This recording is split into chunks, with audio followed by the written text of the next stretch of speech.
também em tutelas de urgência, aquelas que são baseadas na necessidade de uma satisfação prévia, ou de uma cautela imediata, para impedir o prejuízo do direito material ao demandante, e, de outro lado, as tutelas da evidência, ou seja, quando o direito do demandante apresentar um grau, um nível muito grande de verossimilhança, de probabilidade de uma sentença final de procedência, então o bem da vida do qual ele está desapossado pode lhe ser entregue desde logo.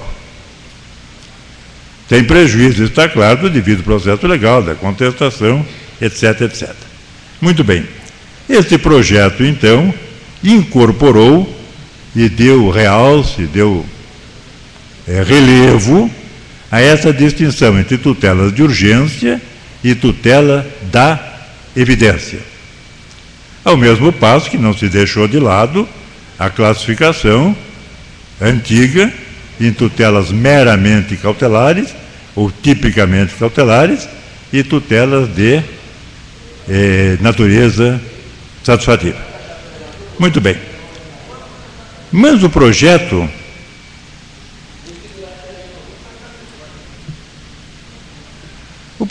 tem uma novidade que, parece-me, não ficou bem esclarecida. É o problema da estabilização dos efeitos da tutela satisfativa concedida em concessão antecedente. Porque essas tutelas, tanto a satisfativa como a cautelar, podem ser deferidas num procedimento... Um barulho é esse aí. Podem ser procedidas num procedimento preparatório e podem ser dadas também no curso do processo principal. Muito bem. Quando a antecipação de tutela é dada em caráter no processo preparatório, portanto, antes do processo principal, passou-se a pensar no seguinte: é dada esta antecipação de tutela, o autor entra na posse do bem da vida provisoriamente, é claro, que parece que lhe era devido. Pois bem, temos uma decisão concessiva dessa satisfação provisória.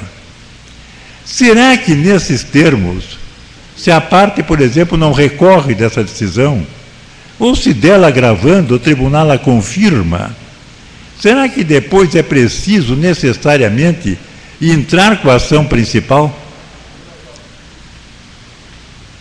Será que não seria bastante essa tutela antecipada e os seus efeitos se prorrogarem no tempo e o demandante continuar na posse do bem da vida que lhe foi dado? Ou seja, a estabilização dos efeitos desta tutela preparatória. Mas aí vem um problema. É um problema ligado ao devido processo legal, à cognição plena, que ainda não houve, à cognição exauriente, que ainda não houve. Então, surgiu, e era a posição da professora Ada Pellegrini Grinover, que foi a grande entusiasta, a grande entusiasta dessa estabilização dos efeitos da tutela. A ideia era a seguinte: a tutela fica estabilizada, o requerente continua com o bem da vida que lhe foi provisoriamente deferido, porém o réu poderá, ele requerido, melhor dito, entrar com a ação. Ele será autor de uma ação visando o mérito daquela demanda, daquela controvérsia. Ou seja, uma ação que terá um efeito de coisa julgada material. Que a cautelar e a antecipação dos efeitos da tutela não fazem coisa julgada material. Exatamente porque não houve uma decisão de mérito propriamente dita. Então, se passava para o requerido o ônus de entrar com uma ação que anulasse, que cancelasse, que revogasse aqueles efeitos da tutela antes provisoriamente deferido. Mas agora, a última posição da professora Ada é no sentido de que essa tutela antecipada seja tornada imutável, ou seja, com uma eficácia na prática equivalente à coisa julgada material. O que me parece, rogadas todas as vênias, que não se coaduna perfeitamente com o devido processo legal.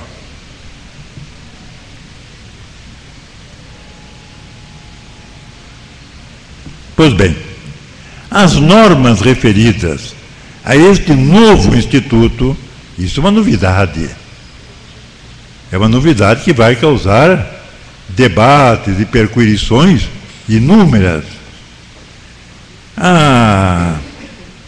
As normas relativas a essa estabilidade, aqui no projeto, até talvez por ser mesmo uma novidade, elas não estão, vamos dizer assim, sistematizadas numa secção própria.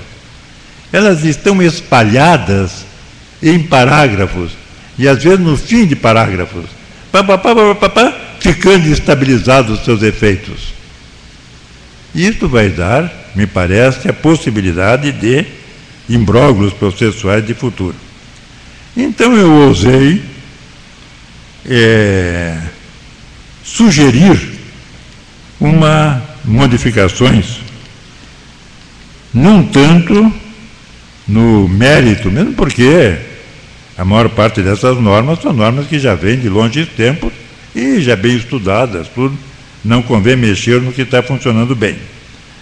Então eu fiz a proposta de que as tutelas diferenciadas, pela sua importância, não ficassem, entre aspas, relegadas a um capítulo nas normas gerais, no livro primeiro, que elas fossem objeto de um livro próprio, com o título exatamente de das tutelas diferenciadas, como hoje o processo cautelar tem um livro próprio. Então, as primeiras normas seriam exatamente, primeiro, secção primeiro, da tutela de urgência e da tutela de evidência.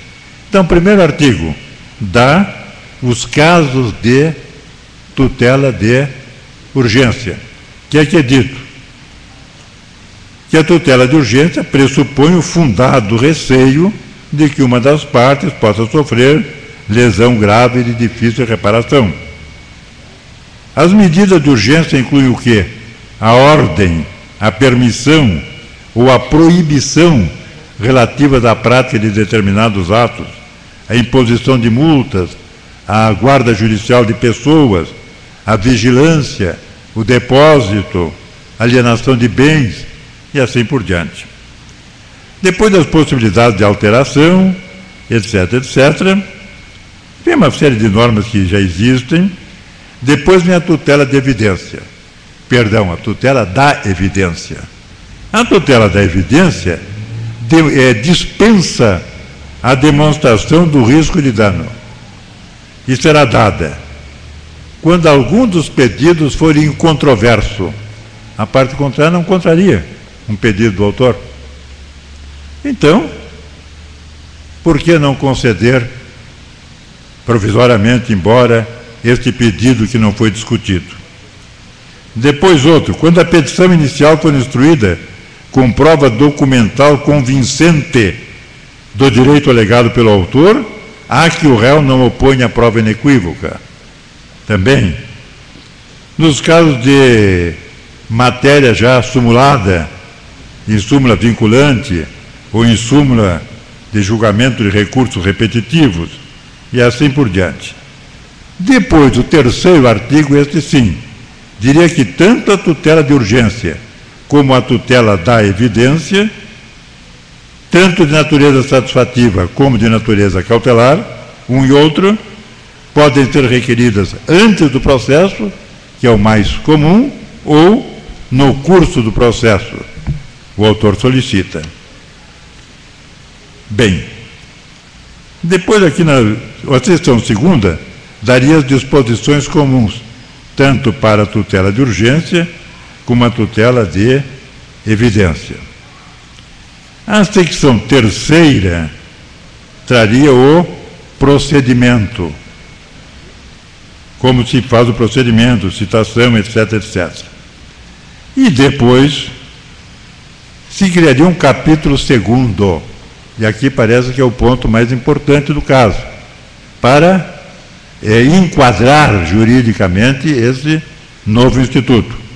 Então, a estabilização dos efeitos da tutela. Então, diria assim, aqui me parece que é o ponto relevante. Os efeitos da tutela de natureza satisfativa, concedida em processo antecedente, continuarão estáveis e eficazes após a extinção do referido processo. Quando? 1. Da decisão de primeiro grau concessiva da tutela não houver sido interposto o recurso. O juiz dá a tutela satisfativa no procedimento antecedente e o requerido não recorre. Os efeitos persistirão no tempo. Segunda hipótese, o juiz dá a decisão concessiva, o requerido agrava, mas o tribunal confirma a concessão.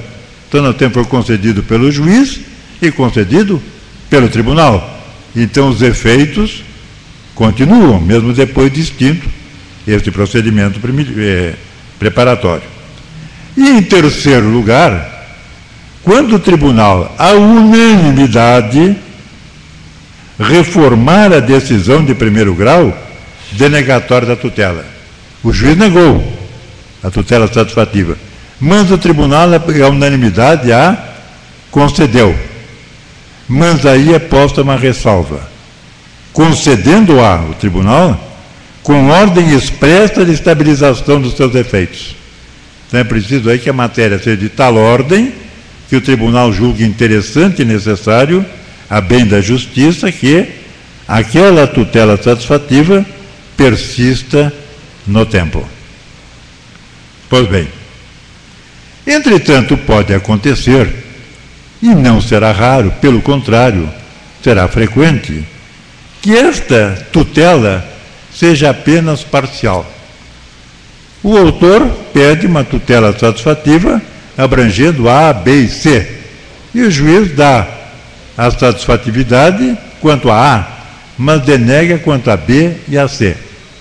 Aí se dirá, então o requerente poderá propor em 30 dias a ação a fim de obter a satisfação integral das suas pretensões. Ou seja, está estabilizada a tutela quanto ao pedido A, mas quanto ao pedido B e C que foram denegados, o autor vai ter que entrar com a ação principal. Mas aí temos um problema muito sério de natureza procedimental, que é o seguinte: se fica estabilizado o pedido A que foi concedido no processo antecedente, está estabilizado, o réu, o requerido vai ter que entrar com ação contrária àquela para derrubar aquela estabilização. E, ao mesmo tempo, o autor, o requerente, entra com ação para obter B e C. Olha, senhores, estamos com as duas ações se cruzando e já nem se sabe mais se é no mesmo processo ou se é em dois. Isso vai criar uma confusão, evidentemente, sem nome. Então, o que é que proponho? Proponho o seguinte: que nos casos de tutela parcial, o autor pode propor ação para obter satisfação integral. Porém, se ele o fizer, a petição inicial versará sobre a totalidade da lide, A, B e C. Ou seja, o réu se defenderá contestando A, B e C. Então cai a estabilização dos efeitos da tutela quanto ao A, para evitar estas ações em sentido oposto.